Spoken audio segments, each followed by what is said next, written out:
10 countries हैं जो development अगर मोटिव्स रखें तो मामलात तब्दील हो सकते हैं, लेकिन उसके लिए गवर्नमेंट ऐसी रिजिड नहीं होनी चाहिए ना जैसी अफगानिस्तान में।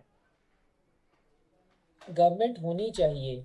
वहाँ पे कोई गवर्नमेंट नहीं है। ये अभी भी मुज़ाकरात में यही कह के उठे हैं कि हमारे पास कैपेसिटी नहीं है और हमें नहीं पता कौन कौन है।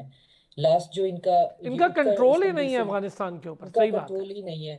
तो एक तो पहली बात तो ये है कि इनको जाना होगा। अफगानियों की जो फलाह बहबूद है, उनकी माशी तरक्की है, उससे तो किसी को इनकार नहीं होना चाहिए और नहीं हो सकता। लेकिन उस पे तो हम सबसे बड़े उसके अपोलोजिस्ट और एडवोकेट तो हम रहे हैं। हम चाइना को वहां लेके गए, वहां पे इन्वेस्टमेंट कराई हमने। वो जो रेलवे ट्रैक है जो तुर्कमानिस्तान से आना है हमारी तरफ, तो हमने वो ट्रैक जो है उसको कहा रिवाइव करो, चाहे वो गेज मिलती है या नहीं मिलती। हमारी ब्रिटिश है पटरियों की, उनकी रशियन है। हमने कहा हम उसको सेक्रीफाइस करेंगे, हम अपनी पटड़ी उतनी चेंज कर लेंगे।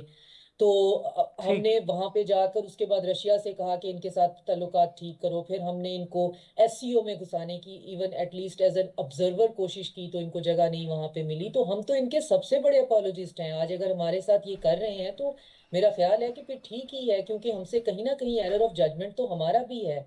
नहीं, ये हम जो तो इस वक्त का स्टेबिलिटी, सेटअप है, अगर ये डॉक्टर सेटअप सादिया नहीं चल देखें, अगर सकता। यहाँ स्टेबिलिटी नहीं होती, हम तो इस मकसद के साथ, आप मैं क्या हमारी सारी गवर्नमेंट हो, एक ही माइंडसेट है कि स्टेबिलिटी आ जाए अफगानिस्तान। हम तो कोशिश कर रहे हैं, वो खुद नहीं चाह रहे। Doctor Shadia, thank you so much.